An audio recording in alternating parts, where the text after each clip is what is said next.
मान्यवर या ठिकाणी उपस्थित राहिले। या ठिकाणी या कार्यक्रमाला खास करून महात्मा ज्योतिराव फुले यांच्या वंशज नीताताई होले आणि बारामतीवरून गणेश अण्णा झगडे आणि ॲडव्होकेट बोर्डे सर हे या कार्यक्रमाला उपस्थित राहिले। या सर्वांनी या वधूवरांना शुभाशीर्वाद दिले।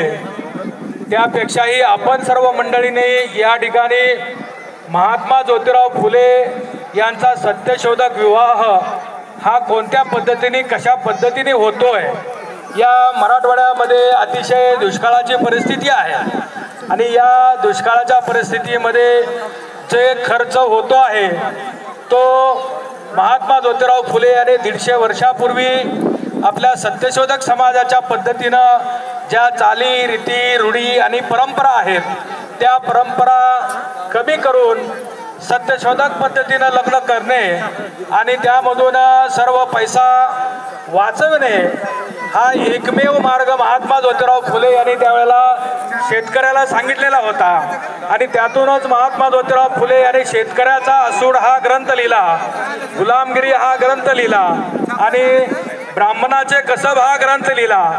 हे 3 ग्रंथ जर आपण वाचले तर मला या ठिकाणी खात्री वाटते आहे की या महाराष्ट्रामध्ये मराठवाड्यामध्ये कोणीही शेतकरी आत्महत्या करणार नाही, कारण आपल्या चाली रीती रूढी आणि परंपरामध्ये आपल्या आयुष्यातील 70% उत्पन्न हे खर्च करतो आणि उत्पन्न खर्च केल्यानंतर पुन्हा कर्ज काढतो आणि कर्जावारी तो वाया जातो आणि त्यानंतर मग आत्महत्याची पाळी येते।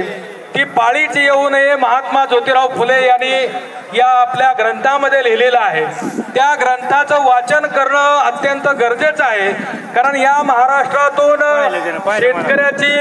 शेतकऱ्याचा असूड हा दिंडी महाराष्ट्रातून गुजरातला निघत असताना गुजरात सरकारने का अडवले असेल तर महात्मा ज्योतिराव फुले यांच्या शेतकऱ्याच्या असूडमध्ये तेवढी ताकद आहे की शेतकऱ्याला वाचवू शकतो। शेतकऱ्याला वाचवण्याची ताकद ह्या शेतकऱ्याच्या असूडमध्ये आहे। तर आपण सर्व शेतकऱ्याची मंडळी आहोत, शेतकऱ्याची मुलं आहोत। आपण सर्व शेतकऱ्याच्या मुलाने महात्मा ज्योतिराव फुले यांचं समग्र वाङ्मय वाचलं पाहिजे, तरच आपण वाचणार आहोत, अन्यथा वाचू शकत। यासाठी अशा प्रकारचे हे विवाह मोठ्या प्रमाणात झाले पाहिजे।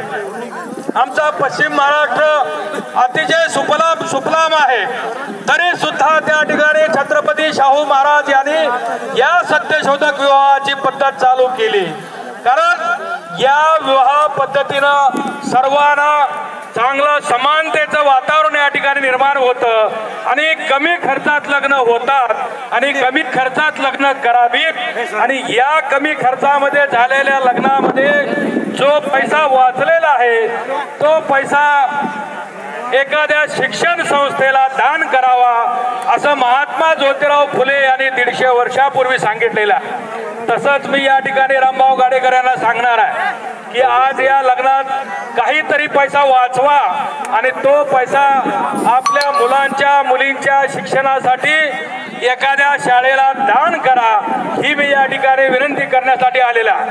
अखिल भारतीय माळी महासंघाच्या वतीनं संपूर्ण देशामध्ये महात्मा ज्योतिराव फुले यांची ही सत्यशोधक पद्धत अवलंबिली जाते आहे, याची सर्वांना गरज आहे। त्यासाठी हे महात्मा ज्योतिराव फुले यांचं सत्यशोधक विवाह पद्धती कशी आहे हे जर कुणाला माहीत नसेल तर अखिल भारतीय माळी महासंघाच्या कार्यकर्त्यांना आपण गावोगावी विचारा किंवा मला फोन करून विचारा किंवा गाडेकर साहेबांकडे माझा फोन आहे त्यांना फोन करून विचारा। या ठिकाणी माझ्या व्हॉट्सअपवर तुम्हाला दररोज त्या ठिकाणी कोणी मागल त्याला महात्मा ज्योतिराव फुले यांच्या सत्यशोधक विवाह पद्धतीची माहिती दिली जाईल आणि त्या पद्धतीने जास्तीत जास्त लग्न करावीत। आणि महात्मा ज्योतिराव फुले यांनी सांगितलेला आपला जो विज्ञानवादी दृष्टिकोन आहे तो आपण विज्ञानवादी दृष्टिकोन अंगीकृत करावा आणि आपला जो खर्च आहे वायपट खर्च तो वाचवावा आणि आपली प्रगती आपणच करावी ही मी या ठिकाणी विनंती करून थांबतो आहे. जय ज्योती, जय क्रांती, जय भीम, जय भारत. हिंदून मान्यवर यांचे राहिले होते माननीय चक्रधरजी उगले परभणी यांनी स्टेजकडे येणे चुकून नाव त्यांचं राहिलंय. दाभाडे सर्कलचे जिल्हा परिषदचे मेंबर आणि सुखदेव मामा शेवाळे यांनी ताबडतोब स्टेजकडे यावे. सर्व मान्यवरांचे आशीर्वाद असं गृहीत धरून ज्ञानेश्वर सर्व व्यवहास आलेल्या पाहुणे मंडळीला विनंती आहे की आपल्याला फुलाचा जो अक्षदा मिळालेला आहे तो फुलाचा अक्षदा प्रत्येक मंगल अष्टकेला टाकायचा नाही. 4 मंगल अष्टका झाल्यानंतर 5वी मंगल अष्टका चालू होते आणि 5वं मंगल अष्टकेमध्ये सांगितलं जातं की पुष्पवृष्टी आता करा आणि टाळी वाजवा. त्यावेळेला पुष्पवृष्टी करायची आणि सर्वांनी टाळ्या वाजवायच्या. हॅलो हे बा सत्यमेव जयते. सर्वांना अक्षतराव फुलं मिळाले असतील.